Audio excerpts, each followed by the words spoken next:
Okay, admitting.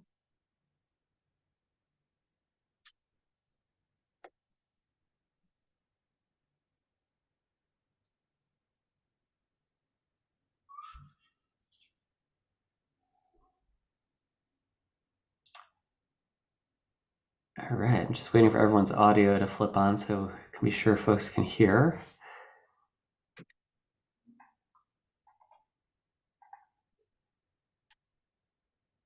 All right, looks like everyone has connected. So why isn't it on widescreen? There's no option just be up sure we above to mute. do that. Sorry. Okay. All right, welcome everyone. Welcome to our March meeting, even though we lost an hour on Sunday. It's nice to see the sun out still somewhat and have some light in the evening. I'm pleased to welcome everyone to our March membership meeting. We have no pre-meeting program this evening, but we have a significant amount of organizational business we'd like to finalize before we jump right into endorsements and election season, which is right on the horizon. And I'm happy to share that our next membership meeting, there will be a pre-program, and during our regular meeting, we're going to be joined by Seattle City Council members Rob Saka and Tanya Wu for a briefing. So welcome them, and please bring your questions. They're going to make time to answer questions from all of us. I'm also pleased to share that you can now save the date for our 34th fundraiser event. It's going to be Saturday, June 1st. More details to come, but you can at least start marking your calendars for that. I'm going to officially call our March 2024 meeting to order at 7:04 p.m. You can see on the screen here our proposed agenda for our meeting this evening. This was previously sent to PCOs and members. It is, I'll just admittedly say, it's not the most exciting, sexiest agenda. This is, again, really some important organizational business we're going to get through this evening, including votes on amending our bylaws and platform, as well as approving our budget. And to ensure that we all get out of here at a reasonable time, for each of those, we've set time for a brief presentation, time for Q&A, and then we'll move to the voting process. Everyone should have received all of the materials. I know personally I did not receive any questions that came into my email inbox about the budget, and I checked in with Jordan. He had not received any questions about the bylaws or the code of conduct, but certainly we'll make space if there are any additional questions this evening. Anne? I move approval of the agenda. All right. Second, Chris. Thank you, Chris. Any objection to the motion? Any objection? All right, hearing no objections, the motion passes by unanimous consent and the agenda is adopted for this evening. Here are our minutes from our last meeting. Again, these were shared with PCOs and members. Are there any corrections to the minute? Any corrections? All right, may I have a motion? I move that we accept approve the minutes as presented. Chris has made the motion. I'll second. Who was that? Sorry. Tamsin seconds. Are there any objections to the approval of the minutes? Any objections? All right, hearing no objections, these minutes are approved.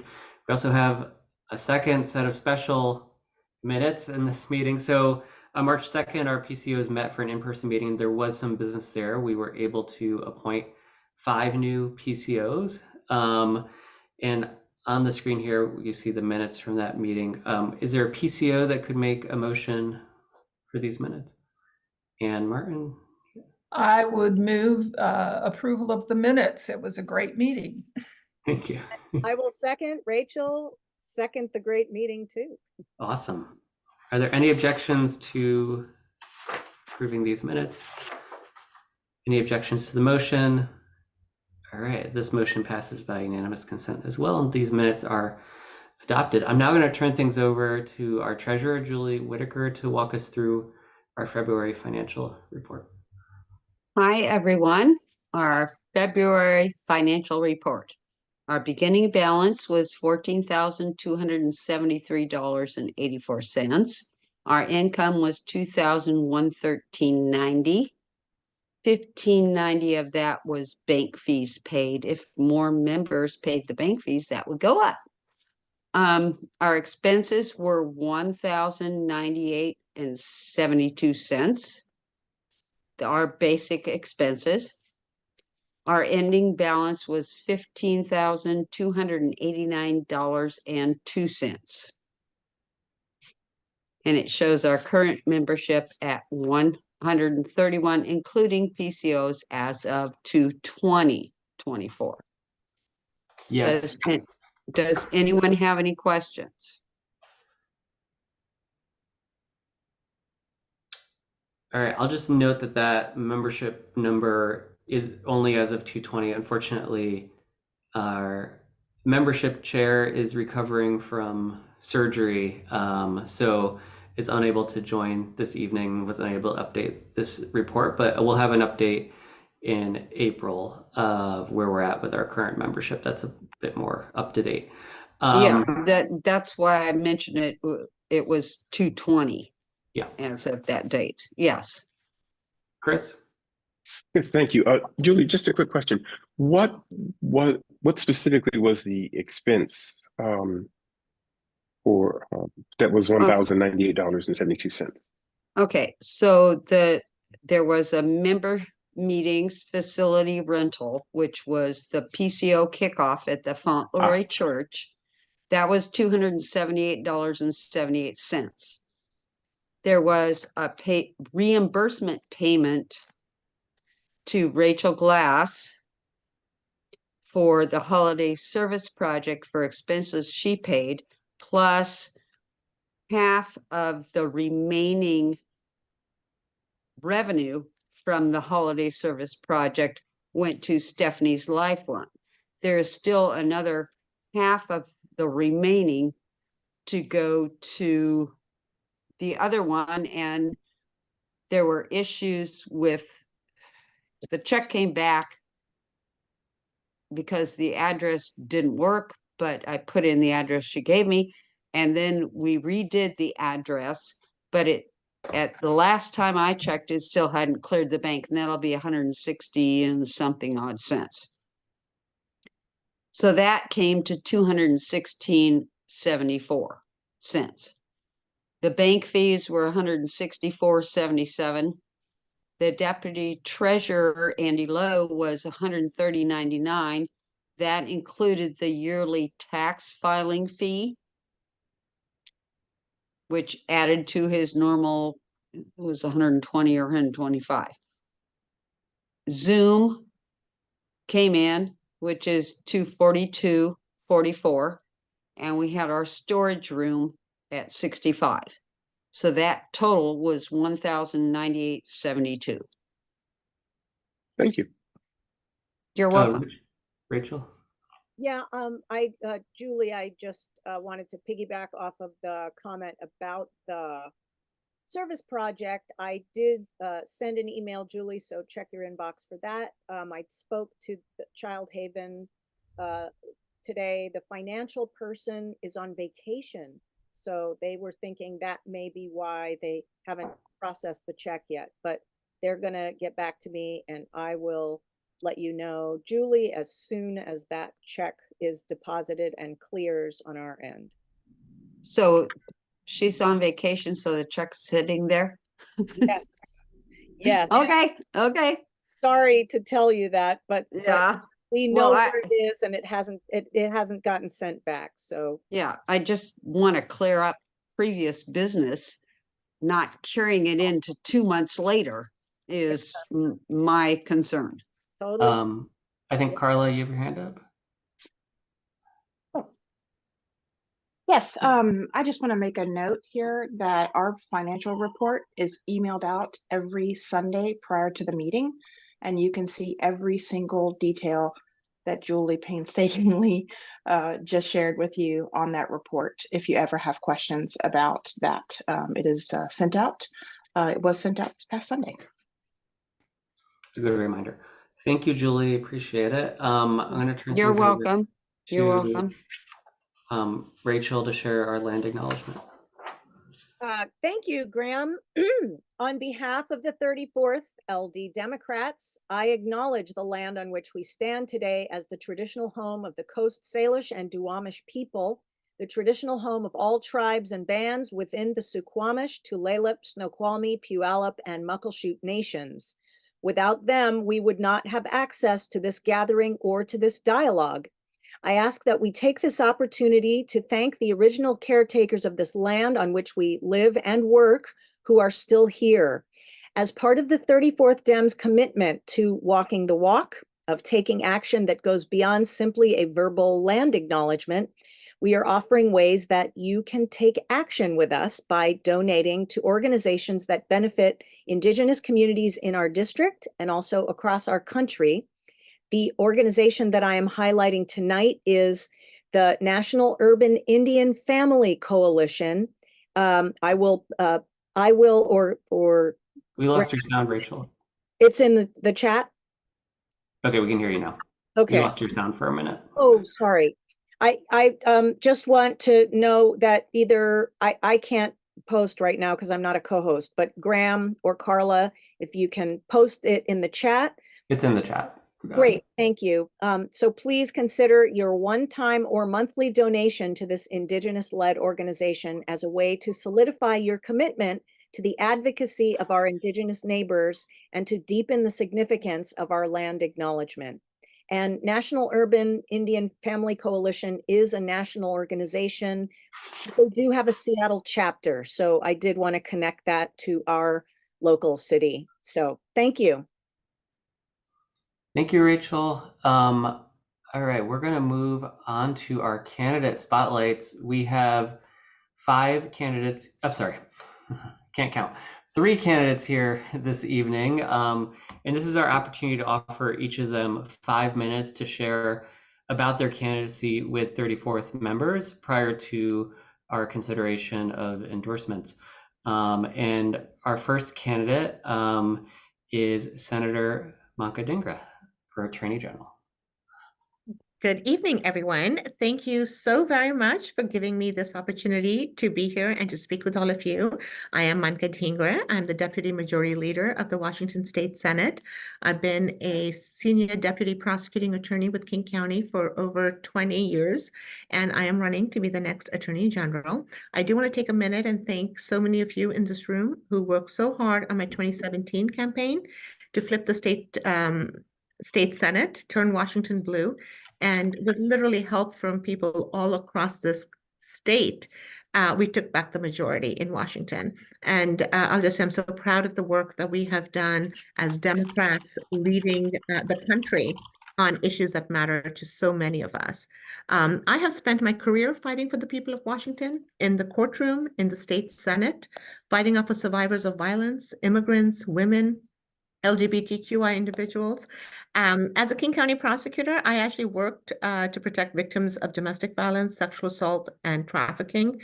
I worked on prosecuting gun crimes, and I was the first in the country to actually start a therapeutic alternative unit at the prosecutor's office. So King County, we were the second mental health court in the country to get started. I helped start our Veterans Court and many of our diversion programs. Back in the day when most people didn't know what they were, I helped create a 40-hour crisis intervention training at the Criminal Justice Training Commission and trained law enforcement on de-escalation and crisis intervention for a decade before running for office. And I'm running to be Attorney General to make sure we're protecting people of Washington, no matter what you look like, how you identify, or where you come from. And over the last 6 years as a state senator, I'm really proud to have played such a pivotal role in developing and delivering so many of the major wins in Washington. I worked and delivered on legislation protecting our voting rights, protecting and expanding access to reproductive care, gender-affirming care, including sponsoring the nation's strongest data privacy laws, My Health, My Data. And I was really honored to have been invited to the White House last year to present on that to other national electeds. I worked on protecting our environment, worker safety, expanding access to mental health services, including sponsoring the 988 crisis system bill. And I'll say, while Washington is known for being a leader in many, many areas, mental health is not one of them. But when Rep. Orwell and I finished our work on the 988 system, we got a call from Mental Health America saying that we were getting an award because our 988 bill is the national standard. And so we still have a lot of work to do, but I'll just say we really have been working on tough issues and making sure we deliver.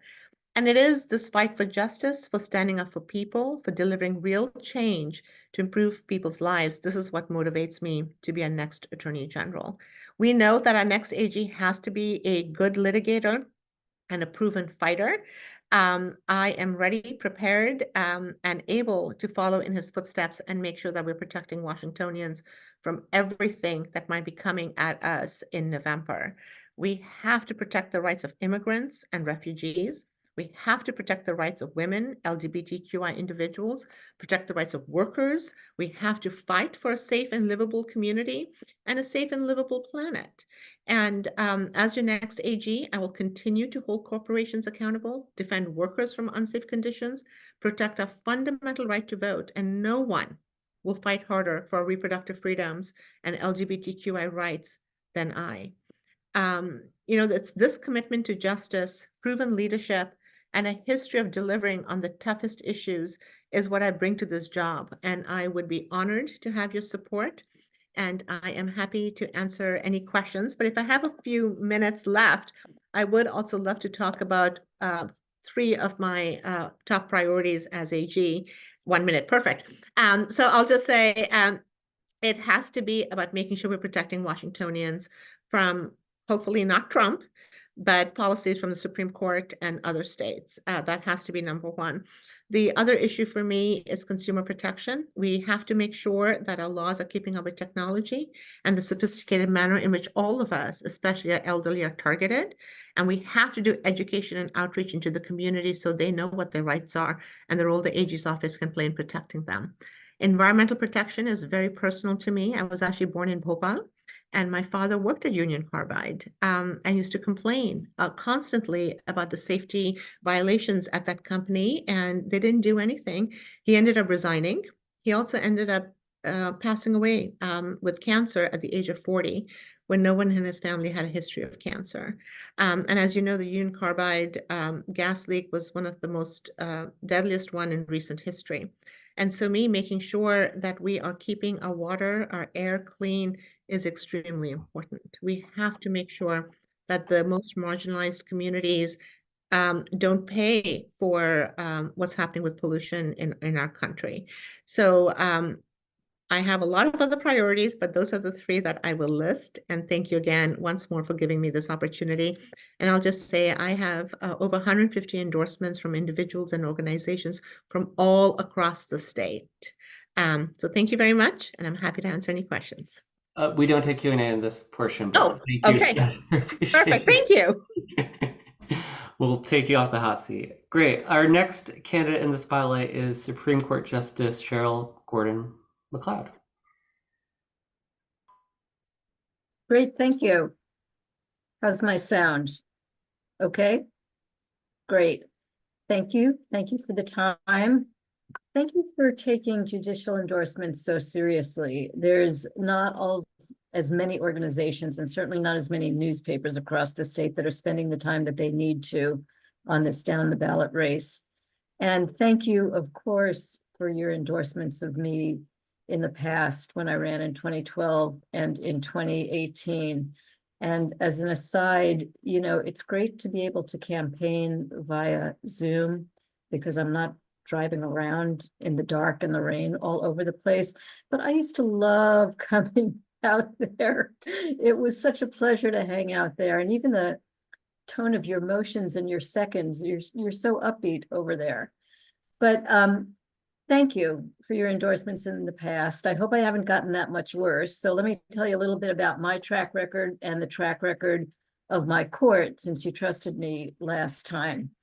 And I'm going to start with how my court is doing on ethics, because Senator Dingra mentioned Washington in comparison to other states and other Supreme Courts. So I want to talk to you about ethics. And I want to tell you that the Washington Supreme Court is subject to a code of ethics, the Code of Judicial Conduct. I am just as subject to that Code of Judicial Conduct as the trial court judges in my court are. I see Judge David Keenan from the King County Superior Court here. He's subject to the code. I'm subject to the code. We're all equal under the code. Let me tell you about my court, the Washington Supreme Court's track record on constitutional law. We have a Washington state constitution, and many of its protections are more protective of individual rights than is the US Constitution. For example, the right to privacy in our Constitution is explicit, and my court has been saying that for years. I can't take credit for it. It's from before I was on the court. I can take credit for our decisions on a number of other constitutional law issues. In the Houston Sconiers case, which I authored, my court ruled that the Eighth Amendment, and we later ruled that the Washington Constitution as well, protects not just adults, but also kids, and specifically protects children, juveniles at sentencing by providing judges with as much discretion as they need to go as far below any otherwise mandatory minimum sentences or enhancements to do justice in a particular child's case. Let me tell you about my decision in the Orleans Flowers case. This was a case where the gay couple walked into their florist, who they've been using for years, to order flowers for their wedding. And the florist refused, explicitly on the ground that her religion said that she could not do that. The couple and the state filed a lawsuit under the Washington law against discrimination. And the florist argued in response that her religious freedom and her First Amendment freedoms trumped the law against discrimination. I wrote for a unanimous court, the Washington Supreme Court, that the Washington law against discrimination protected gays against discrimination, just the same as it protected Blacks, Latinos, and any other class against discrimination, and that the florist had a perfect right to whatever beliefs and expressions she wanted. But she couldn't impose her beliefs on others when she opened a place of public accommodations that was open to all. Our track record on everything isn't perfect. We've got the legacy of racism, of gender discrimination, and of limiting access to our courts in all kinds of ways. But our court, unlike a lot of courts, is trying all kinds of experimental procedures to deal with that. Senator Dingra mentioned our therapeutic courts. I'm sure Judge Keenan could tell you more about those at the trial court level. I will tell you about our decisions on race discrimination and how it must be considered when there is a police stop and that issue might have arisen. I will tell you about our Gender and Justice Commission at my court, which I co-chair, and which has taken active steps in terms of judicial education and all kinds of other things to combat gender discrimination. And I will tell you about administrative rules that we've passed that give real teeth, for example, in trial courts, to the rule against discriminating during jury selection. That was our General Rule 37, which we passed a few years ago. Justice, we're out of time. Thank you so much. I really appreciate the time that you've given me. I've only omitted terrific things, and I'm available for questions at any time. Thanks. Thank you so much. We appreciate you for joining us, and good luck on your campaign. Thank you. I'm now pleased to welcome King County Superior Court Judge David Keenan. Thank you, Graham. And I love being out on the circuit with Justice Gordon McLeod. I assure you, she has only omitted wonderful things. So I'm Judge David Keenan. I'm running for re-election to my third term on the King County Superior Court in Department 26. There are a lot of great things about being here in the 34th, but you will always have a place in my heart, and that's because 8 years ago, I think it was a Wednesday, February 10th, 2016, I announced my campaign on Facebook at 7 a.m.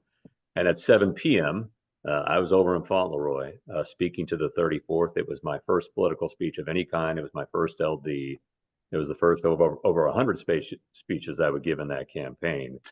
So much love for the 34th. And I don't know if I'll get an opponent this year, but I do know that under the judicial ethics rules, the only time I can come and speak with you is during a campaign, and it's why I campaign every time. And I got the job that I have now, thanks in part to the 34th, because in 2016, the 34th Legislative District Democrats and the other 16 King County Democratic Legislative District organizations and the King County Democrats all endorsed my campaign. And I'm hoping that this year you'll join people who are endorsing me, like Attorney General Ferguson and State Treasurer Mike Pelliciotti and Chief Justice Stephen Gonzalez in supporting me. And I'm running for many of the same reasons that I ran in 2016 and again in 2020, and that's now to keep a unique perspective on the court. Some of you might remember a little bit about my personal story, that my mother and father and I were all criminal legal system involved here in King County as young people, and that I dropped out of high school when I was 16 and earned my GED. But I know how fortunate I am. And so it's why today I serve on our state Supreme Court's Access to Justice Board. It's why recently I was the first sitting judge to be a Racial Justice Institute Fellow at the Shriver Center on Poverty Law. I want to keep doing this important work, which is why I'm back asking for your support. I can keep this job with your help. And so, again, my name is David Keenan. I'm a Superior Court judge here in King County. I'm running for re-election to Department 26. When the time comes, I hope to have your endorsement. And this evening, I really appreciate your attention. Thank you. Thank you, Judge Keenan. And yes, thank you, Carla, for putting the candidate information in the chat. If candidates have other information they want to share, feel free to put it into the chat. All right, let me pull up our slide deck. All right. I'm now happy to share that we have some additional precinct committee officers to appoint tonight.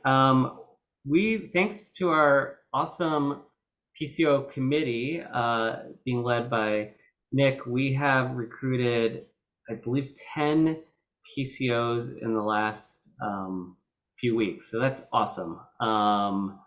And as you all know, PCOs are the absolute bedrock of the 34th and critical, and it's so great to see everyone on March 2nd and really be in community with all of you at Fauntleroy Church. I have the honor tonight of presenting two prospective PCOs, David Toledo for 34-1498, and Jessica, I think you can correct me if I'm pronouncing this wrong, Hoff, as an acting PCO for 34-1538 in Seattle. David, if you could take a few minutes just to unmute yourself and share what made you decide to become a PCO. Sure. Thank you, Graham. So I've been a member of the 34th here for over 10 years. I've been a PCO before for the 34th, and I was the PCO coordinator for the 46th District Democrats. So very familiar with the position, always happy to get out and door knock. So I know there's an opening. I'd like to step in and fill it. Thank you. Thank you, David. And Jessica, if you could also, if you don't mind, sharing why you'd like to be a PCO. Yes, hi. Sorry, just had to find my unmute button. Can you all see me? I turned my camera on, I think, but I'm doing this on my phone. Can you hear and see me okay? Yes. Yep. Great. Thank you so much. So my name is Jessica Hoffey. I work at the Washington State Nurses Association in Government Affairs and have been talking to a number of our nurses about becoming PCOs and how to start building their political future, if you will. And I used to work on political campaigns long ago and know the importance of a PCO, the role that they play, organizing with them, volunteering with them. Went door to door on I don't know how many campaigns around the state and in other parts of the US. And since I was talking about other people doing it so much, I thought, why am I not doing this? So I need to do my part. And I'm really excited to get out there and talk to people. I haven't been engaging with people directly about campaigns in a while. So much had just kind of spoiled that for me 4 years ago, and I'm feeling empowered to do it again. So yeah, I'm excited to get out there and start talking to people and knocking on doors. Well, thank you for spreading the word too. That's really great. Hopefully we'll get some more nurses signed up.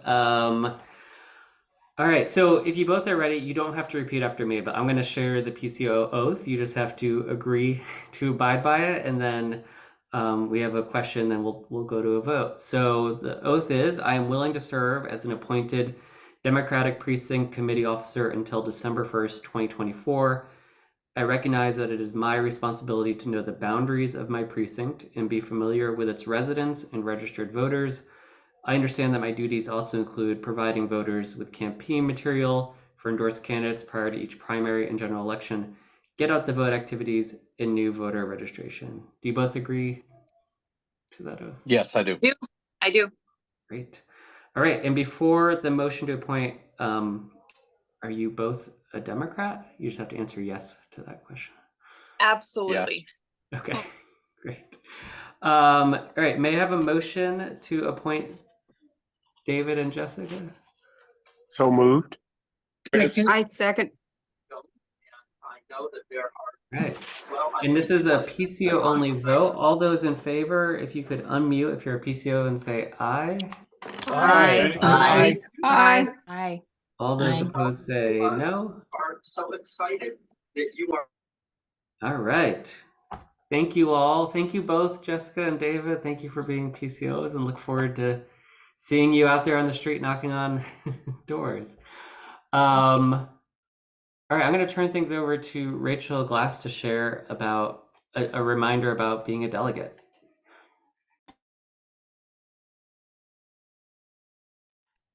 Thank you, Graham. I know that I have had some folks come to me inquiring, and I have given the full-throated endorsement that if you are interested, you should file. And then I have also talked to some other folks already. So if you are here tonight, I would very highly encourage you to go to this well, you could get in touch with me because I have a direct link that takes you directly to the actual form that you need to fill out. It's quite a simple process. It's not difficult. And then you will also, I can send you a link to the portal where all of the candidate statements are, so you can get a look at who is running, and you can, if you want to get any ideas about how you want to write your statement, because you are running just like any candidate. I will also be able to help you through the process, answer any questions, direct you to specific things that will help you get your filing all done and official. And I promise you, it's a fun experience. It's really eye-opening and educational and inspiring. And it's going to be in Bellevue this year. You will not have to travel to Spokane or Yakima or even Tacoma. It's going to be right here in our very own area. So And there, I believe, is a virtual attendance option, which I will look into to confirm that. But I mean, we cannot make this any easier. So I'm encouraging everybody to run. What I also wanted to bring your attention to real fast is that there are some, we are trying to make our slate of delegates a diverse delegation. We are really committed to that. And so there are several categories of affirmative action categories that we are very much looking forward to having folks who identify in those categories to join us. I'm looking, I had my notes up here. All right, if I miss one, just shout, anybody. We would love to have candidates who identify as Black, Latino, Native American, Asian American and Pacific Islander, candidates with disabilities, LGBTQIA+,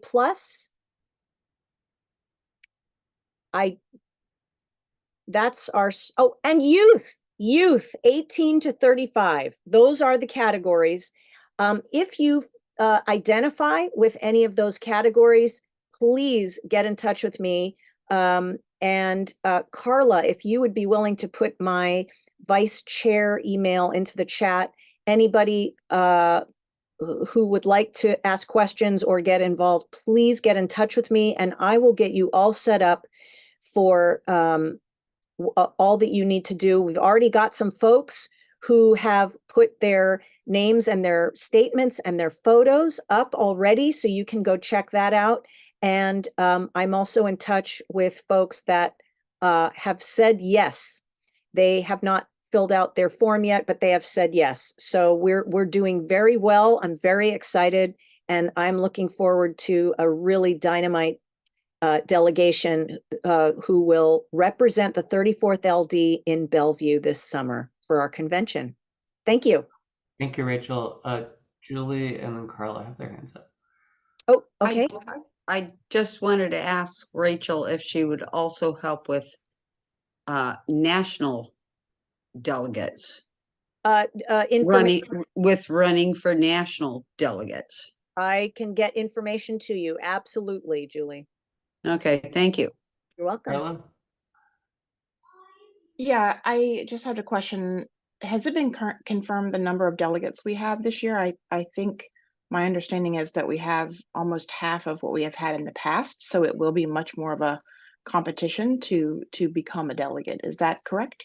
That is correct. I don't think it's half though. I think last year was 49 and this year is 35. And that does not include the automatic delegates. So we are looking at what we need is for our delegation of 35 delegates. Those do not include the automatic delegates or the party leaders and elected officials, the PLEOs. It does not include them. Those are additional. So 35 is the number.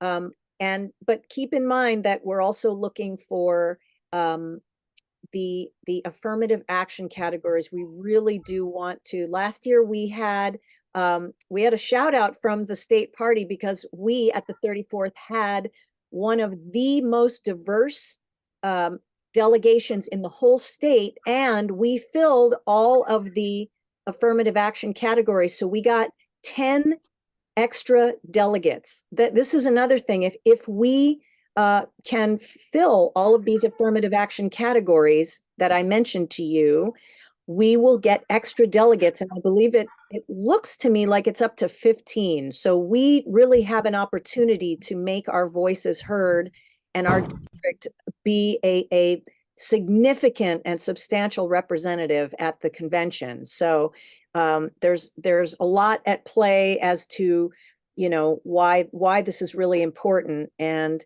of course, a strong delegation with lots of ideas and lots of perspectives is going to be just strong, strong, strong. So I'm looking forward to continuing to recruit, and please reach out to me if you have any questions. Thank you.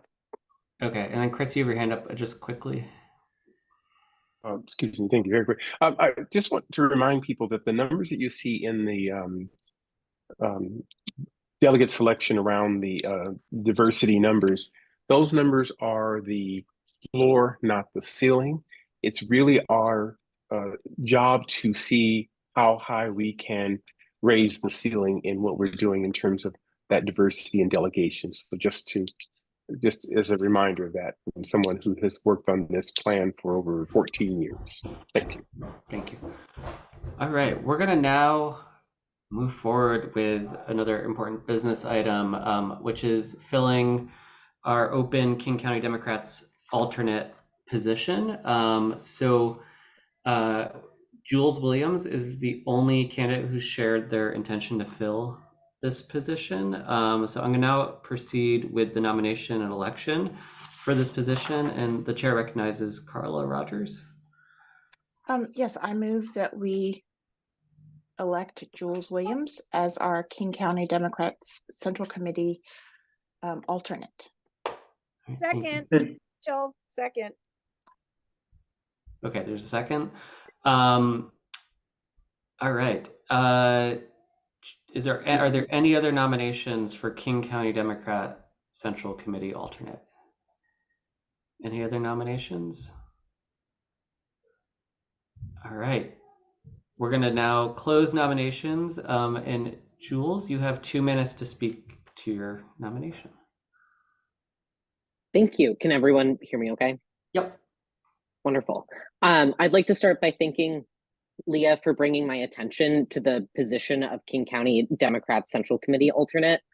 I'd also like to thank the 34th and for Graham for facilitating this vote.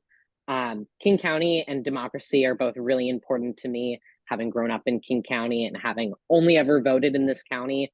It's been really interesting this year, especially to have volunteered as an elections observer and to learn more about King County elections and how democracy is being implemented in our county.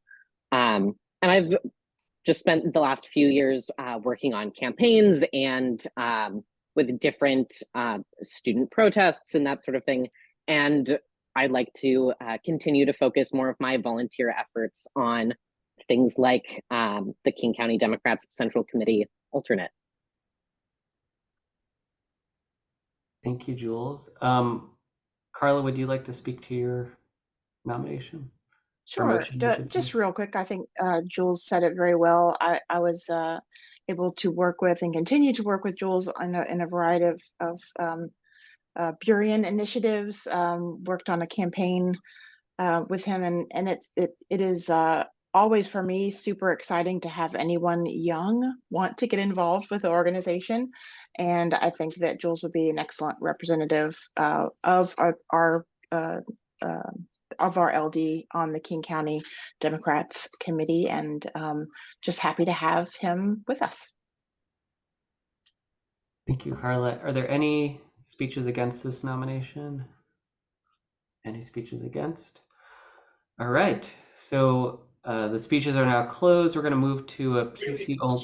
About that and identify with the party, but maybe our PCO only vote. All those in favor say aye. Aye. Aye. Aye. Aye. All those opposed say nay. All right, Jules, welcome to the club. Thank you for joining. I'm glad to have you on the board and on board. So, excuse me, Graham, who was the second on that? That was Rachel. Rachel, okay. Yeah. All right, I'm now going to turn things over to Jordan, chair of our Platform and Legislative Action Committee and our Bylaws and Rules Committee, to share about our approach to platform amendments and discuss our bylaw amendments and code of conduct amendments. For the bylaws and code of conduct, as I share, we're going to have 6 minutes, a brief presentation. We'll open up the floor for 6 minutes of Q&A, a motion, and then a second, and then speeches, and then a vote. And I just want to appreciate Jordan and everyone else who's participated in really a year-long process to bring the bylaws and code of conduct up to our latest iteration, hopefully our latest iteration, which I really believe in these changes, and I think that they'll move to much smoother processes and outcomes. So Jordan, without further ado, take it away. Thanks, Graham.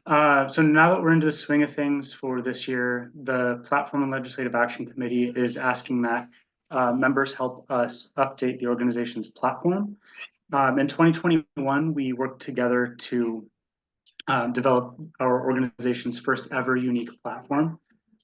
With the policy wins and losses and the changes in the world that we've experienced over the last 3 years, it's time for us to turn our attention back to our values and decide our policy priorities for the next couple of years.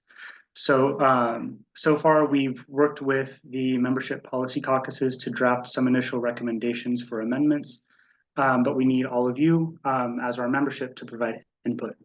So on Sunday, this coming Sunday, March 17th, members will receive access to the first draft of the platform, which includes the MPC input.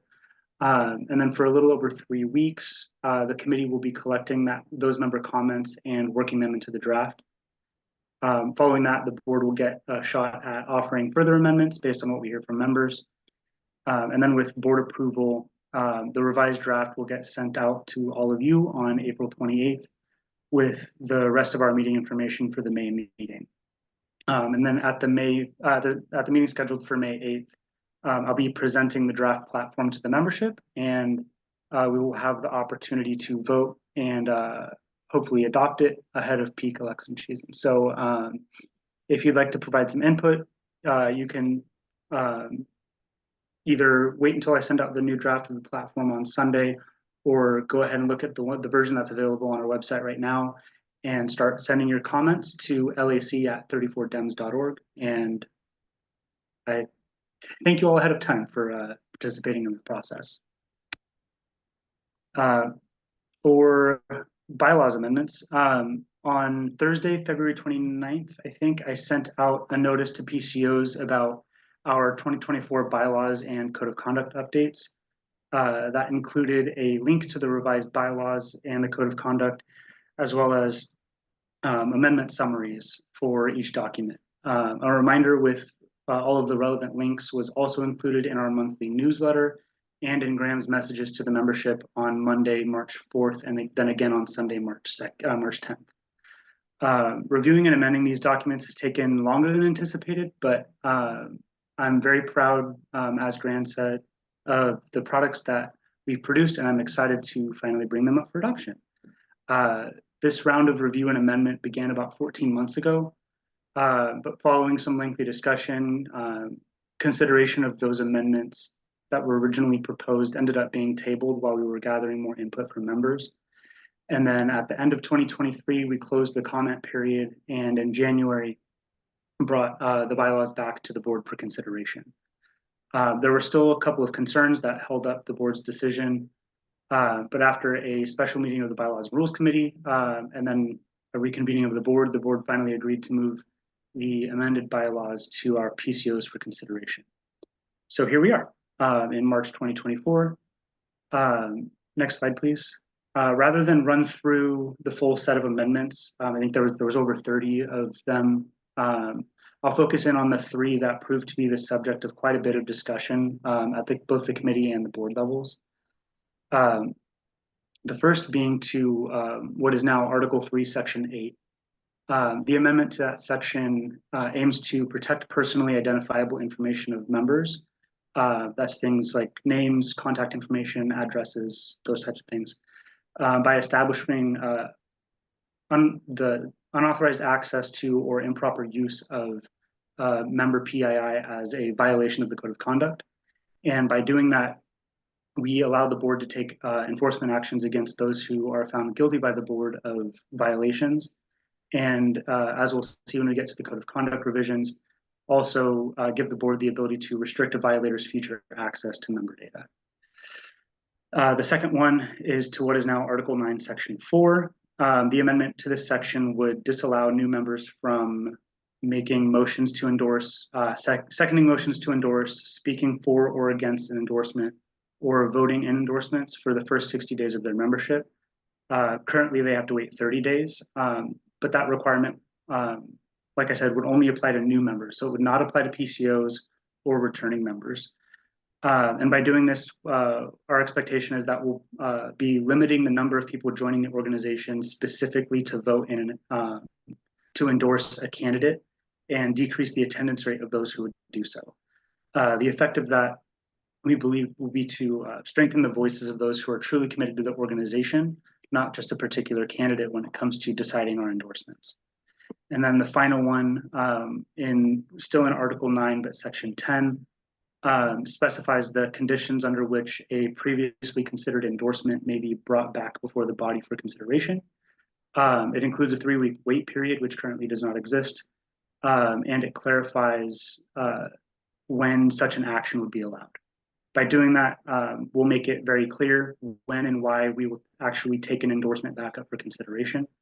And that should make situations in which we actually decide to do so much more clear-cut and hopefully less divisive. Next slide, please. Any questions?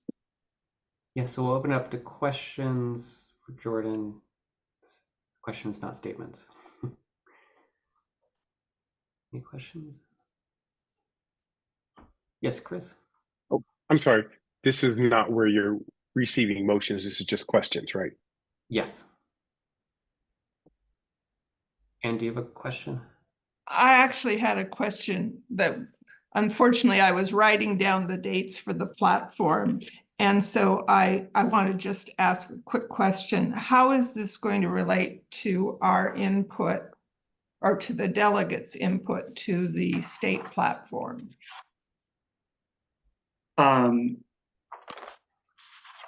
This is about the platform, not the bylaws, right? Yeah.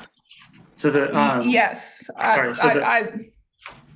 Our organization's platform is specific to the 34th. Chris Porter will be our representative to the platform committee for the state. So I'll be working closely with Chris to make sure that the input that we're receiving from members for our organization's platform are communicated to him so that he can do his job in that regard. Okay, we can talk about this later. I thank you. Dorothy? Yes, I'm asking questions about access to our membership. How is that spelled out? Who exactly has access to our membership roster? As of right now, so who has access won't be changing, but it's I believe so. Like endorsed candidates get membership lists.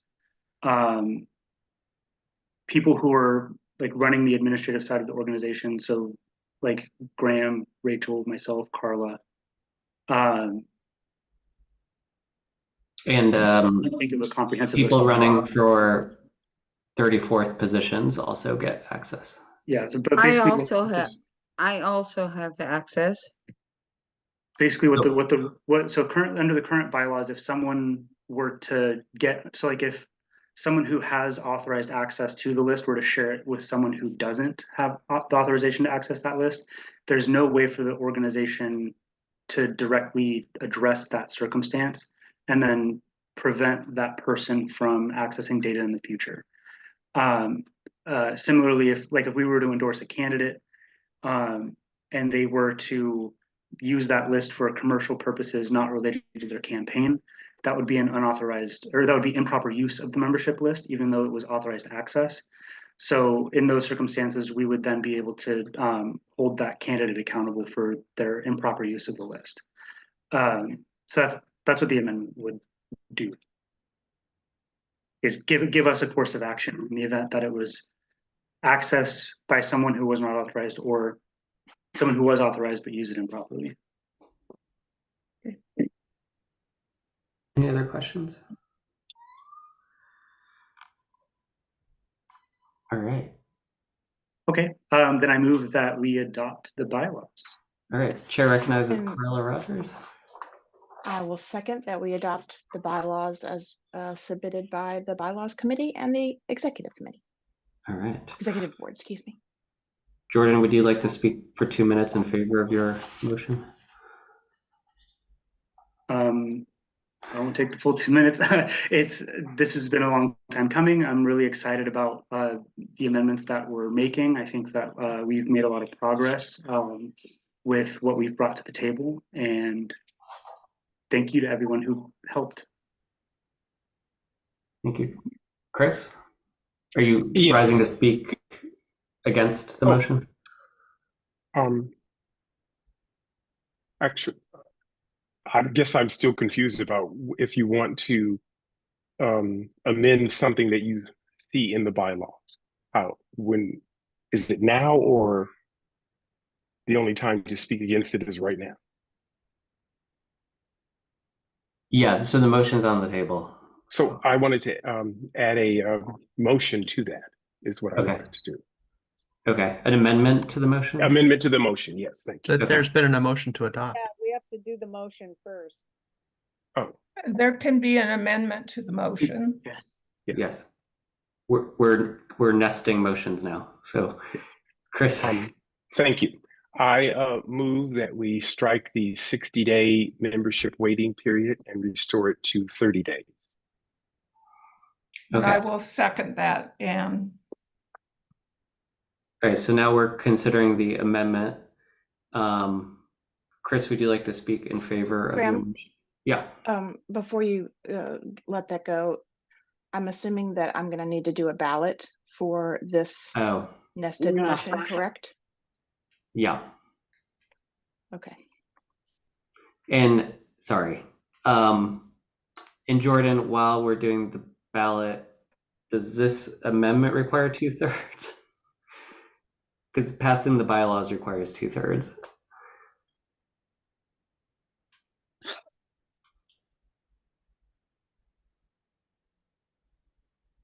Not clear on that. I would. Sorry, we have some input here. I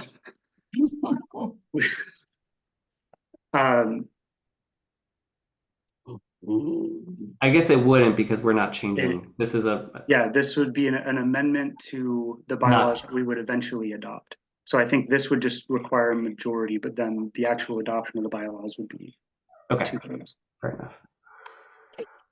All right, Chris, can you speak for 2 minutes in favor of your motion? Yes, thank you. So I have been at odds about what about this was really bugging me when this was proposed. And it came to me that I have seen time and time again, organizations, certainly states, you name it, change rules for participation for a variety of reasons. And everybody seems to have a reason that seems to work for them, whether it's protecting the right to vote, others who shouldn't be voting, the right that, and to make sure that it's fair. This particular change does not center around a threat. There aren't Republicans that are joining. There aren't rogue folks trying to take over the 34th. It's simply, we don't like who shows up in endorsements. When did we become that kind of organization? We are a democratic organization, and we had taken a commitment to diversity, inclusion, and meeting people where they are. If people come for 1 visit, 10 visits, or 8 visits, that's not on them. That's on us for not building a better coalition and foundation for people to want to stay. The fact that the candidates can go out and get them, even if it's for 1 visit, is to our credit that they will show up. This is not the organization that I thought would center around making sure you're the right Democrat or the right member, and just simply holding true to our commitment that we would be open, we would be diverse, we would be inclusive, we would engage community, we would meet people where they are. And yet we have before us this rule that says not quite, but in 60 days. That, to me, just at the core of it, seems so undemocratic. Thank you. Thank you. Right at 2 minutes. Thank you. Would anyone like to speak against the amendment to the motion? I was the second. Yeah. And I Okay. put the All right. motion in the first place. I put the amendment in the first place. All right. To 2 minutes? Are you giving it to Jordan, giving Jordan the floor or me? Oh, I was giving you. I think this is different than the, yeah. This is the The amendment. motion to amend, right? Yeah. The amendment. So Carla, this is against the 30 days. Yes. Yeah. As the person who submitted the amendment, I appreciate the opportunity to speak to it. This topic has been on my mind for many years. When I was on Gina Top's board, we had a major discussion and subcommittee dedicated to look into the integrity of our endorsements. Over the years, I've heard from members and onlookers about how we do our endorsements. I've heard things like, your endorsements are bought and paid for. Your endorsements don't mean anything if everyday members aren't making them. I've heard you'll never see these people again after hosting a meeting of over 400 people for our 2021 June endorsements meeting. All of these things nag at me every year, and this year I wanted to do something about it. We have to face facts that this happens. It happens often. This candidate or that will encourage their supporters to join the 34th and vote to endorse. How do we feel about taking $5 in May and watching the person join, vote, leave the endorsement meeting early, and never be seen again? Is that really a representative democratic process for our district? Is it a reflection of the will of the 34th District Democrats? I don't think so. I thought that this amendment might be a way to help the issue, if not solve it. I submitted the amendment to require a 90-day membership prior to voting on endorsements for that reason. This would mean that a new member join by mid-March in order to vote in June. Returning members, those who were a member in the previous year, would still be able to renew the night before their membership, or excuse me, the night before their vote. Mind you, a member is a member on minute one. They can attend meetings, they can vote on any business of the organization, except our most precious votes, our endorsements. I urge you to vote with me to preserve the integrity of our endorsements by updating the bylaws to reflect a 60-day membership requirement for new members. Thank you.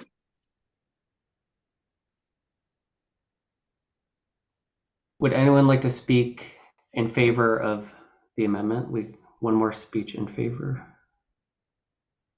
Anne, you seconded. Actually, do you want to speak in favor of the amendment? I'm simply supporting Chris's concerns. I understand also what Carla is saying, but I agree that this is a way for people to come in, and it may not always work, but I think that it shows, it displays our organization. I don't think that it corrupts our endorsement process. And so I am concerned about adding a barrier that will be hard. I will note that this will not actually take effect until after our June endorsement meeting. I don't think that was mentioned, but so I think that Chris has good concerns. Thank you. I'll speak Do against you want it. to? Sorry, who was that? Jordan, You want to speak against the amendment. Okay, go ahead. So I personally spent about 30 to 40 hours working through our membership data from 2019 through 2023. And I can tell you that without a doubt, the data demonstrates several things. First, that we have an enormous influx of members in May, June, and July, specifically in May. Second, that those who join in May are mostly one-time dues payers who pay significantly less on average. Third, these folks are one-time members, meaning they are not coming back in subsequent years. That's something we have to emphasize. These people are not joining the organization and staying. They are not coming back. And lastly, that implementing this rule would not have a significant impact on the organization whatsoever. In May 2021, we had 312 people join the 34th, which represented nearly 69% of the membership to that point in the year. In 2023, while to a lesser degree, it happened again. We had 105 people join us in May alone, which represented more than 41% of the membership to that point in the year. Nearly 40% of those who joined in May paid $10 or less, and about 55% paid $30 or less. In the last 5 years, there were only 18 people who paid one-time dues and returned in the next calendar year. That means that more than 300 people who paid one-time dues between 2019 and 2022, less than 6% qualify as what we call returning members. Less than 2% were returning one-time dues payers members who paid between May 1st and July 31st. That means 98% of people who joined between May 1st and July 31st between 2019 and 2022 did not return after paying one-time dues. At worst, we're expecting that implementing this bylaw will have a very, very, very minimal financial impact on the organization. And that's because of how little financially these one-time dues paying members are contributing when they join the organization. We have to be very clear about who these folks are. They are people who are paying usually $5. Almost 50% of them are paying $5. But almost all of them $10 or less, specifically to come and vote in one candidate's endorsement. Okay, They're not even voting in all of our endorsements. Thank you, Jordan. All right, Carla, do we have a ballot for this? So this vote, only PCOs can vote. So only vote if you are a PCO. And we'll leave voting up for a minute. Graham, can you reiterate what we're voting on? Yes, we are voting to keep the 30-day period as opposed to the 60-day period. Rather than move it to a 60-day, which was the middle point between the 90 and the 30. Right. Correct? Mm-hmm. Okay.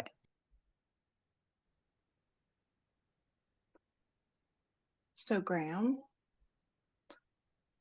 I don't know, this is going to be really complicated without some help on the ballots, given that Hannah is out at this time. Well, I can hold off on saying anything. Please go ahead and vote if you are a PCO. Only PCOs vote here.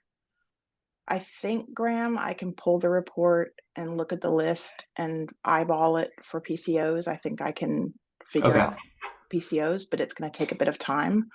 So we may need to kind of shuffle around because we can't go back to the main motion until we get the ruling on this motion.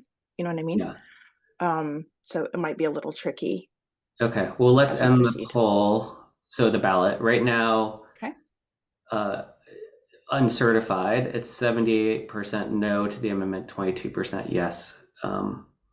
So the other motion is still on the table. We'll just have to hold it until we can validate this vote. I can move on to the code of conduct presentation if you want. That's a great idea. So as with the bylaws, PCOs received the link to the draft and the amendment summary about 2 weeks ago. There were the same 3 reminders sent out. Since the code of conduct is embedded within the bylaws, the timeline has been essentially the same. We've been working really hard to buff out some of the imperfections for a little over a year. And again, like with the bylaws, rather than discuss all of the recommended amendments, I'll focus on the ones that have caused the most discussion at the committee and the board. Next slide.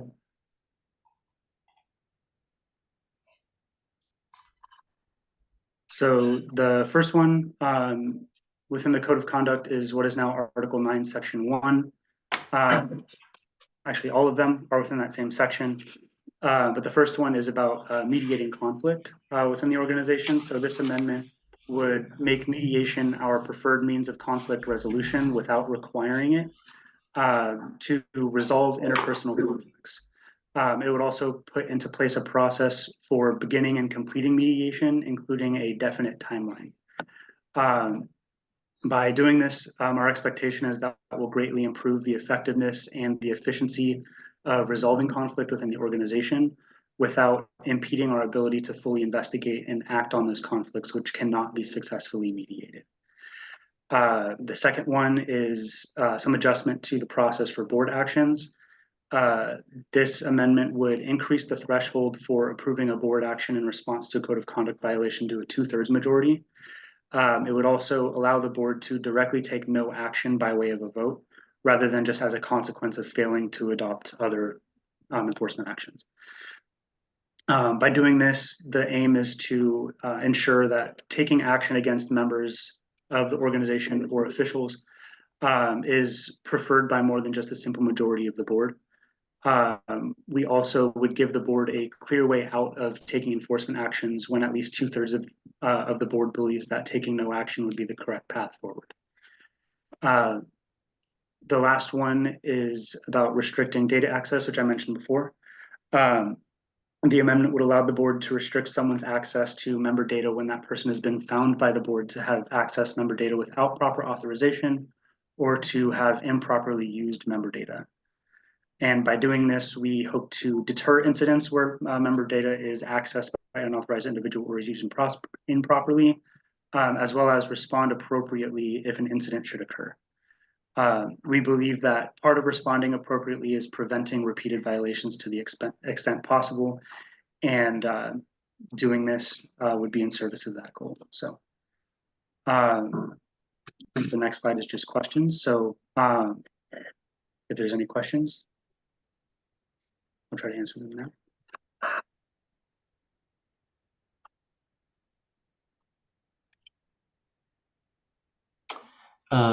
Michael Parker and then Nick Benazzo. So can you describe where this has happened before and what has happened, and just some context or sort of the, I don't disagree with it overall. I'd just like to get a little bit of background for the context for the reason to do that. So. The member data issue? Yeah. So we, in the past, we have board members who have access to member data, as I mentioned. We've also had past board members be candidates. And there's been suspicion in the past that those former board members were using their access to member data in service of their political campaign. What the code of conduct does is not, it doesn't allow us to assume what happened and then go try to do an enforcement action based on our assumptions. There's still a process for investigating and finding if what we believe happened actually happened.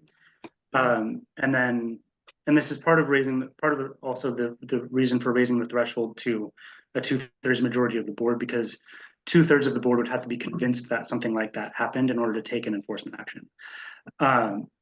But under those circumstances, there wasn't a process in place that clearly allowed us to take an enforcement action against that person. So we talked to them about, I don't even think we did that. What we did was we sent like a blanket message out to all of the candidates saying that basically we haven't endorsed any candidates up to this point. No candidate should have access to our member information. Please refrain from using anything that you may or may not have had access to.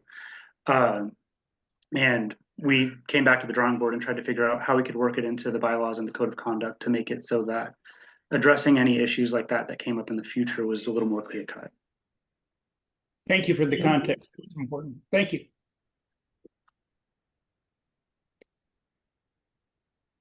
Sorry, I was muted. Thank you, Michael. Nick?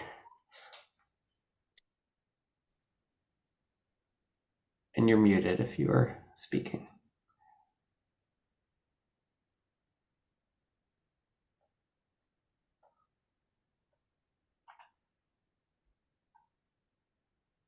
Nick, we can't hear you.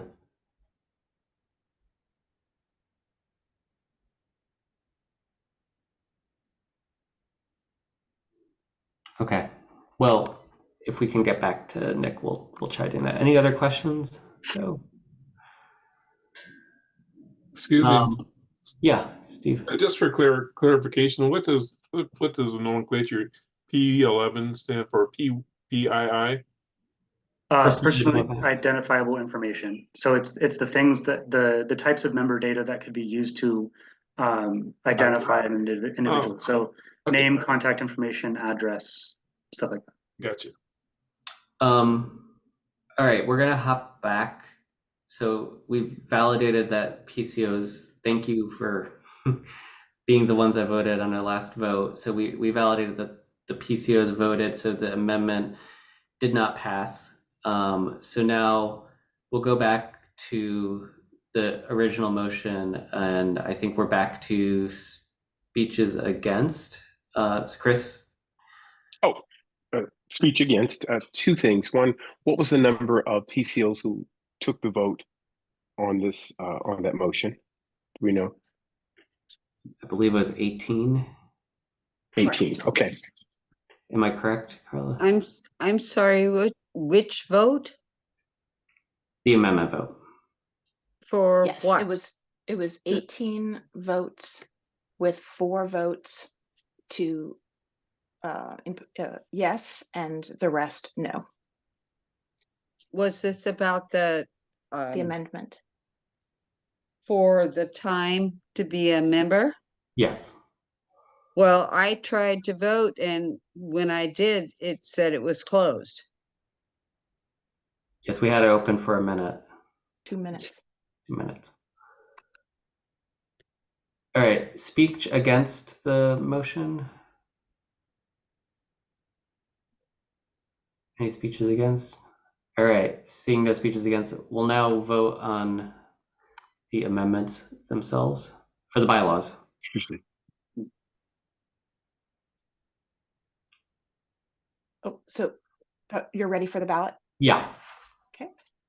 So we'll leave this over for 2 minutes. Please be sure to vote within the 2-minute time frame.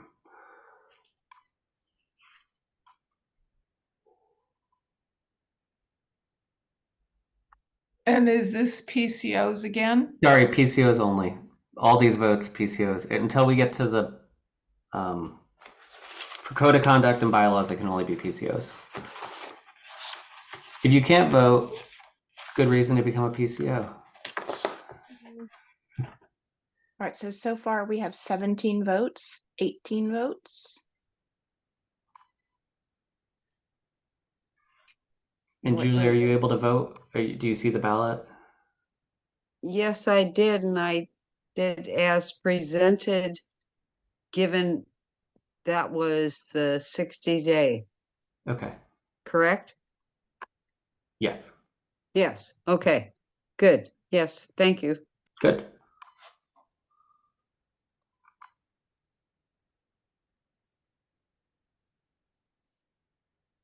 Anyone else need to vote? Graham, you and I have not voted, but I can't. I am not allowed to vote. Oh, that's right. I am not a PCO. I adopt a district actually, so I'm a adopt a precinct PCO. Okay, no one has voted in the past at least 30 seconds. We're at 1 minute and 33. Okay to close? Yeah, I think so. Unless anyone objects. All right. Enable. So it looks like, unless Yeah, any got it. votes are invalid, it looks like the bylaw amendments have passed.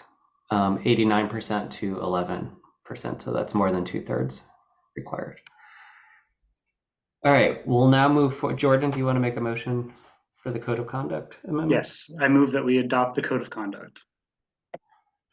And I'm seconding. It's Carla. All right. Jordan, do you want to speak for 2 minutes in favor of the code of conduct? I think I'll pass this time. It'd be the exact same speech. If Carla doesn't want to, I would. Okay, Jordan, you want to yield your time to Chris? Sure, yeah, I'll cede my time to Chris. Okay. The changes in the code of conduct are something that I think is consistent with the district moving in favor of social justice, where we're time and time again on other bodies, like at the state and even at the county, when someone has stepped out or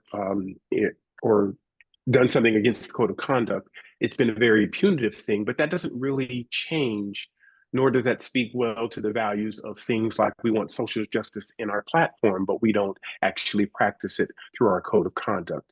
This, I think, is probably one of the greatest changes in that, where we're now in line with our stated value in a platform of being in favor of social justice whenever and wherever it can be practiced, and then in centering around that in our code of conduct in the 34th. So I certainly urge your support of it. Thank you. Thank you, Chris. Would anyone like to speak against the code of conduct amendments? Anyone like to speak against? All right, last call. All right, Carla, are we able to put up a ballot for that? 1 minute. Here we go. All right. Hopefully y'all can vote. Again, PCOs, right? Yes, PCO only. Thank you.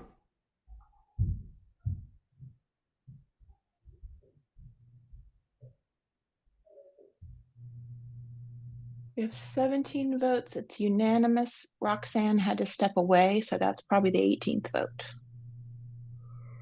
Great. Anyone object to us closing the ballot then?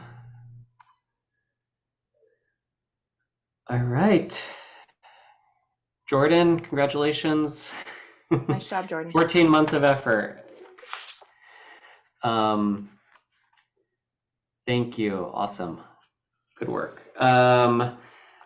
And so we will get these new bylaws and code of conduct up on our website as soon as Jordan and Carla are able to coordinate that. So that'd be great. All right, we're now gonna move to another issue, business issue, around increasing the annual minimum one-time membership contribution to $34. And Carla, I think this is your recommendation, so I'll give the floor to you. Okay, thank you. All right, so in my 5 years of being involved in the organization, I don't think that it was ever the intent of the board or the body. I could be wrong, but I don't think that it was ever the intent to allow joining the organization for a mere $5. When I first joined in 2019, in fact, the former board had just changed the suggested contribution to be $180. Several members step up each year to support us at that level.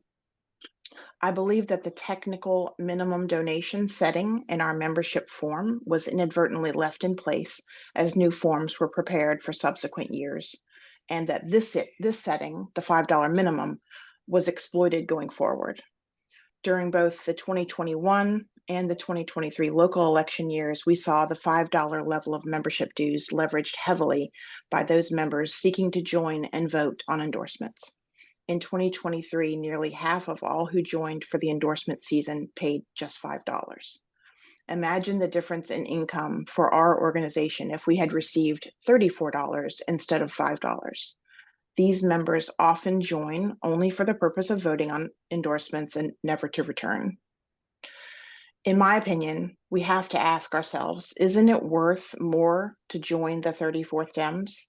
Don't we need these funds for meeting space rental, events, election activities and contributions, costs of running the organization? Just a reminder that there is a current method, which will not be changed, to allow for potential members to join without making a donation if they're not able to afford one. This will also not change the $5 per month option, which would be a $60 annual donation in total to contribute on a regular basis. People who step up to be a PCO are also not required to make a donation. All of these options provide a welcoming, accessible entree into our organization. Let's all place the proper value on being a member of the 34th LD. Let's fix this.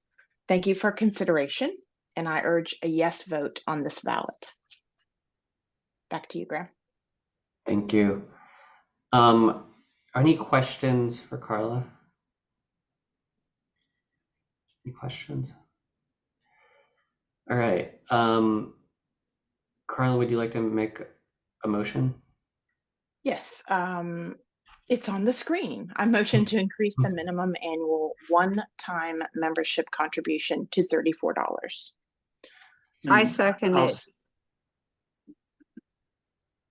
That was Julie seconding, I believe. Yes, I second it. Okay. Julie, Yes. the treasurer, would like more dollars, everyone. Yes. What a big I surprise. second this wholeheartedly. Yes. All right. Carly, I feel like you already spoke in favor Yes, of I it. did. Okay. And more thoughts are on Do you screen, want to so. cede your time to anyone? Maybe Jordan? Anybody, I think we've talked about a lot of this ad nauseum. And I also know that when we get ready to do the budget here in a few minutes, everyone should consider what if we had a little bit more money in this budget. Our budgets are slimmer these last couple of years. Our fundraising abilities have gone down fairly significantly, mostly because we don't have a fundraising chair and people to spend all the time that it's required to put on big events like that. But I think it's kind of a no-brainer, but I'm happy to hear from anyone on their thoughts on it. You have about 90 seconds left. Do you want to cede your time to anyone? I will cede my time to whomever would like Jordan, to speak. do you want to speak? Yeah, I'll speak to it. So as I mentioned before, I've dug into our member contribution data quite a bit, and we absolutely need an increase to our one-time contribution rate. As Carla mentioned, more than half the people that joined around endorsements last year paid $5. And as of May 31st, 2023, so the people who joined right in that deadline, they represented 41% of the membership at that point.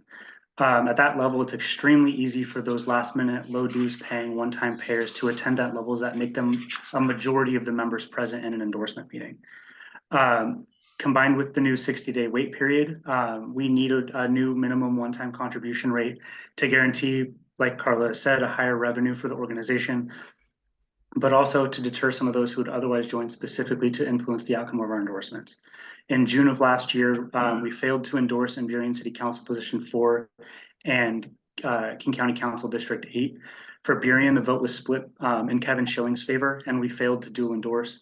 For King County, the vote was split in Teresa Mosqueda's favor, and we failed to dual endorse. And just 2 months later, in August, we brought those same endorsements back for consideration.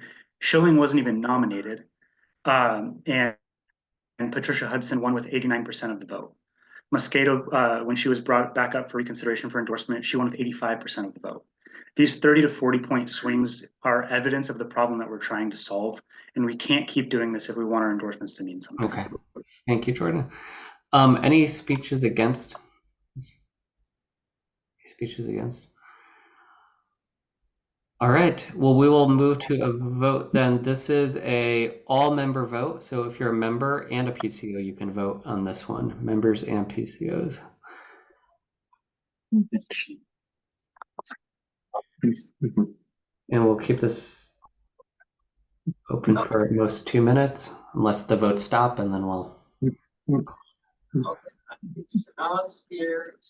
Oh, here and there. Okay, so we are back to our marvelous document. Yes.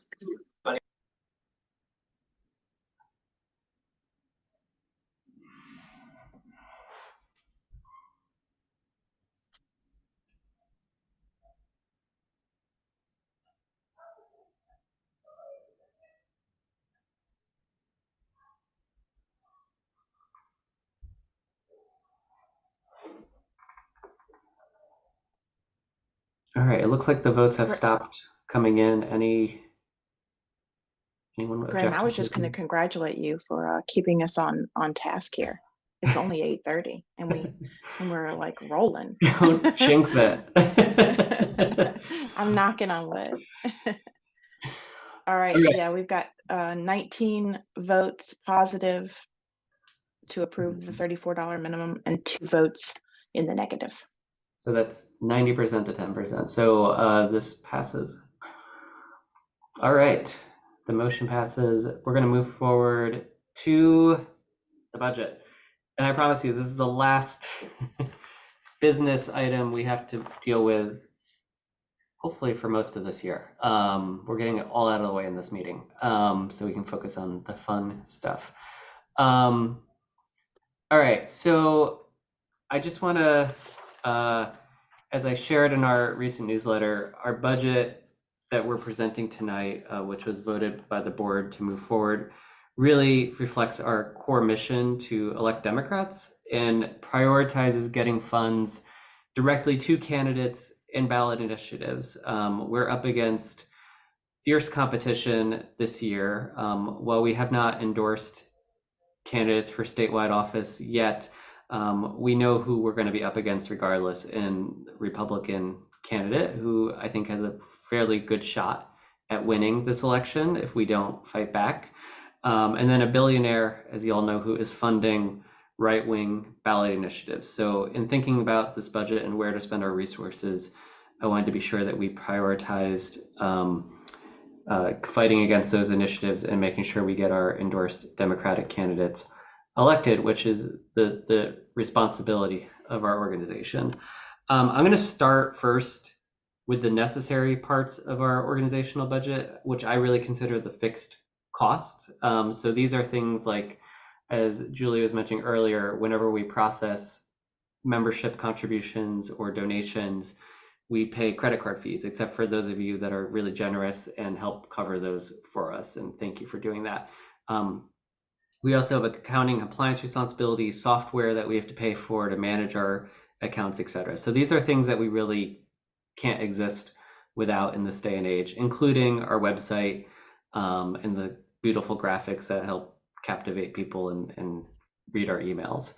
So all that adds up. And then this is what I would consider the more variable costs, that if our fundraising or our membership dues don't come in as we expect, that we would have to really think about reducing. But this is what we're budgeting right now, and really a budget is essentially our plan and our priorities. So right now, again, we are prioritizing campaign support, that's campaign contributions, as well as literature that we distribute. In this part of the budget, it also includes really the things that bring us together as a community, and it helps us outreach to our community. So that includes in-person gatherings. So there are some expenses to our fundraiser, for example. Whenever we meet in person, there's costs associated with that. Our wonderful PCO meeting and future activities, there's budget for that. Our programs, so whenever we bring folks in to do pre-meeting programs, we always make a contribution to their organization or wherever they direct us to make a contribution. And then the awesome outreach events that we do.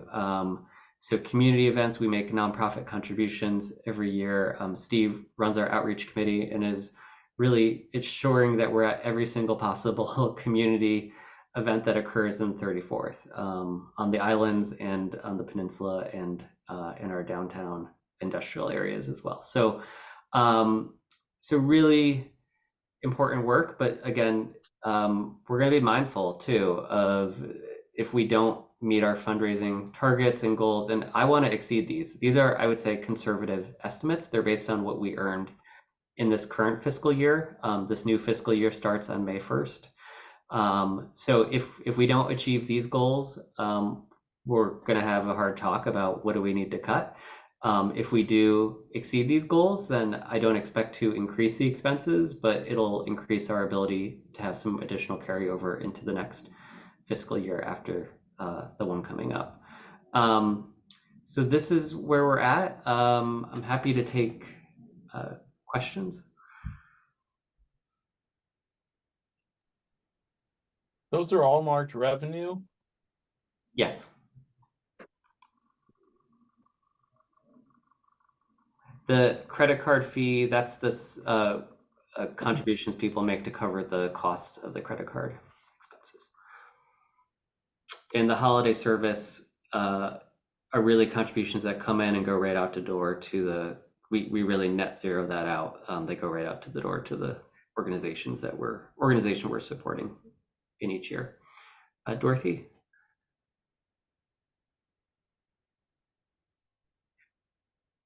Dorothy, if you're speaking, you're muted. I can't hear you. Oh, you clicked it and then you clicked it back on. So there you go. Change makes sense for $100. Yeah. What is that? So that is a kind of a catch-all. Rachel, did you want to answer that question? I Yes, see you yes, raising. thank you. Okay. I will answer that. So this is actually um, a an offshoot of fundraising that has specific, like our annual fundraiser or any other kinds of fundraising activities that we do. Change Makes Sense is something that I created when I was an Obama delegate back in 2008. And literally it's saying, and this is because I would like to bring in as large of a net for folks welcoming diversity, for folks who may or may not be able to contribute and donate at the same level as some other folks. So basically, Change Makes Sense is about change. So money change. So like if you have a bowl or a cup where you plop your change, you know, and then over a period of 3 months, 6 months, that fills up. And so what I'm suggesting on the Change Makes Sense campaign is that folks, you can donate small change, and you know, it might come out to $3, it might come out to $30. But instead of having it just sit in the cup or sit in the bowl, take it and bring it and donate that amount of money to the 34th. And because every little dollar, every little quarter and nickel and dime and everything, when they're collected together, it really means something.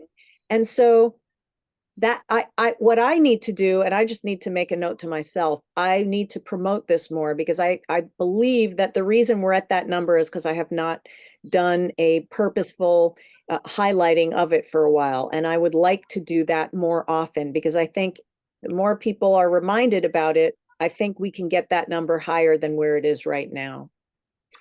Yeah, and I'll say that we, for example, this past year, like a couple months ago, got a donation from our lieutenant governor. He just had some change in his campaign funds that he was able to contribute. His proverbial couch. Kathy? Good evening. I just had a clarification question about the revenue from the membership and the carryover. So I'm assuming the carryover changes every year and it's not a set amount, but that's this year's carryover. Yeah. And I just wondered if it's typical or not, since I'm new. And is that a realistic number for membership? Is that what we currently have? That's what we are tracking towards right now. Okay. But Okay, yeah, so great. the carryover is the amount from the prior year that gets over to the next year. Right, but is this the typical carryover? I guess I'm wondering. Like, is it usually 17,000, or is it variable depending on the year? It's variable. Carla, were you going to answer? Like in a I was just- range? Yeah, I was just going to speak to that as the former chair. It is variable, but there's all sorts of stories in this, but we changed our fiscal year to end in April, so that when we have new leadership coming in, they weren't coming in and having to immediately put a budget together and get their financial, house transitioned from the last set of leadership. The reason, so we did April so that they would just have a little time to put that together and make their plans for the year. Because our membership starts in January, the bulk of our dollars coming in from membership tend to be in that January, March, April range. So that's why you have that big carryover. That's a decent size carryover. I've seen, 8,000 and up over the course of the Okay. years. Thank you. Sure. Julie? Yes, I would say generally over the last 4 or 6 years I've done this, it's 15 grand. So we're sitting good if we have 17. Okay? Good. Thank you. Is there a motion? Carla, would you like to make Sure. I move to approve the 2024-2025 budget as proposed by the Budget Committee and the Executive Board. I will second that. I'm sorry, I have one question. There was nothing in the budget for the merchandise sales, which we had for the t-shirts we sold previously. Yeah, I don't think we're selling merchandise currently. So we're not doing that anymore? Yeah. Question? Yeah, go ahead. We're voting on a budget, but did we see what our costs were gonna be? Yeah. It's the other, well, this is all emailed out to members too. And Yeah, I'll put I just, okay. So these are the costs, yeah. Okay. This is the revenue only. Who was the second? Sorry. I have Bunny. Bunny, okay. Yeah. The entire budget worksheet, Anne, is pasted in the chat as well, so you can kind of see it all in the context of one page, if that would help. We spent all the time talking about revenue, and I didn't hear discussion of costs. So that was where my question came from. I've seen the costs. It isn't that. I just thought, okay, thank you. Sorry. That's just what people have questions about. Okay, Carla, do you want to speak to your motion? Oh, sure. Real briefly, I would just say I've seen 5 different budgets over the years, and this is very in line with, years past. We're not doing anything dramatically different, and we are, kind of putting our money where our mouth should be in our, in the budget committee's perspective, in that we're putting the majority of our money toward candidates and candidate materials. And I would encourage everyone to jump on board and pass this budget. Any speeches against? Any speeches against? All right, do we want to open up so this is again a membership and PCO vote, and it requires a simple majority to pass. And I'll just say we're voting on this a month earlier than we are required to, so we are ahead of schedule. Graham, do you want to do good of the order while we're letting this go through? Sure. Good of the order. Carla, I think you said you had a good of the order you wanted to share. Yes, please. I'm going to put this in the chat right now. I spoke about this in past meetings, but the Raise the Wage in Burien is definitely going forward. The initiative is written, it has been submitted, and we are officially collecting signatures to get a proper, at least somewhat parallel to our neighboring communities. We're trying to get a minimum wage in Burien that works for Burien and the people of Burien. And we are trying to get about 8,000 signatures. We need to have those submitted by the end of May. So we have about 3 months to do this. The teams going out, Transit Riders Union is leading the effort here. And they are organizing at least 1 or 2 times a week to go out to the community and knock on doors and try to get signatures. We're also going to do some, sort of like farmers market or some of the businesses that we can, sort of sit in front of and collect signatures as well. And I just would love to see some folks sign up for a shift sometime over the next few weeks and help us get this done in Burien. Our city council down there that was elected is failing miserably in this area. So we'd love to give them some help. Thank you. Thank you. And it looks like the budget was approved by 100%. Yes, 100%. Thank you. Anne? Yes, I will actually be gone next month, so I'm going to make an announcement. The West Seattle Democratic Women on April 25th at 6 p.m. will have their dinner and peek behind the curtain in Olympia with our representatives, with Emily and Joe Fitzgibbon.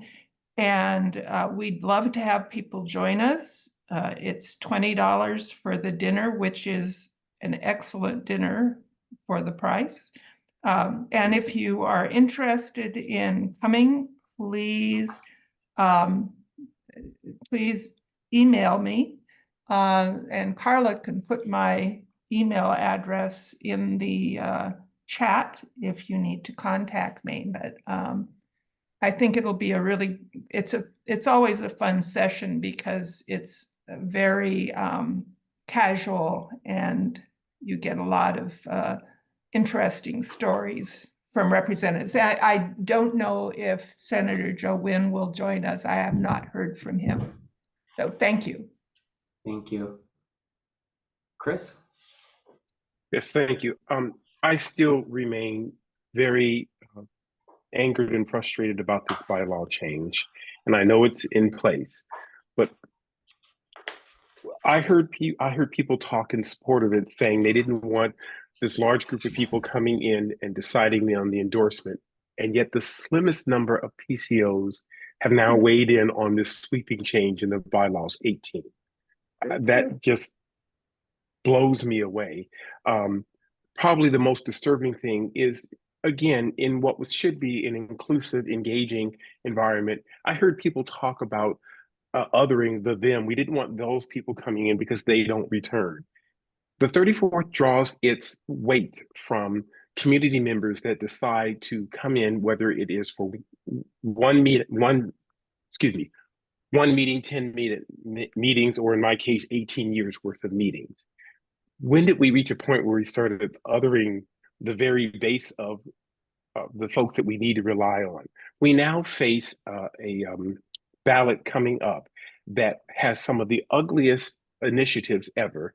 And you would think that our goal would be to try to get as many people as possible, whether they weigh in an endorsement or not, but that being part of the thing that could entice them to participate. And yet we're putting that barrier there. And I just can't believe I'm part of the organization that has decided, because we don't like how our endorsements may or may not come because candidates go out and actually engage. One of the reasons, the biggest turnout we ever had was when Donald Trump got elected. People poured in and then they left. That's on us. Our inability to keep them engaged, and part of the 34th, we just let them walk through the door. But now the concern is just their endorsement. So that's my frustration. Thank you. Dorothy? Since I think we had this in such a huge, important election with regard to these initiatives, and I certainly hope that any that is printed and that we want our PCOs to distribute include where the Democratic Party stands on these initiatives. More than anything else, not just the statewide officers, but these initiatives really are scary. So please tell me that this campaign lit will include those initiatives. I hope so. We have to endorse the no vote. Well, we had better do it soon. I mean, the endorsement committee will be considering that and bringing it forward. Thank you, Dorothy. Important. Absolutely. Julie? Yes, this was in response to Chris. I understand where you're coming from. However, it just changed the number of days from 30 to 60. It didn't disclude anyone from joining. It just made it be a longer commitment. So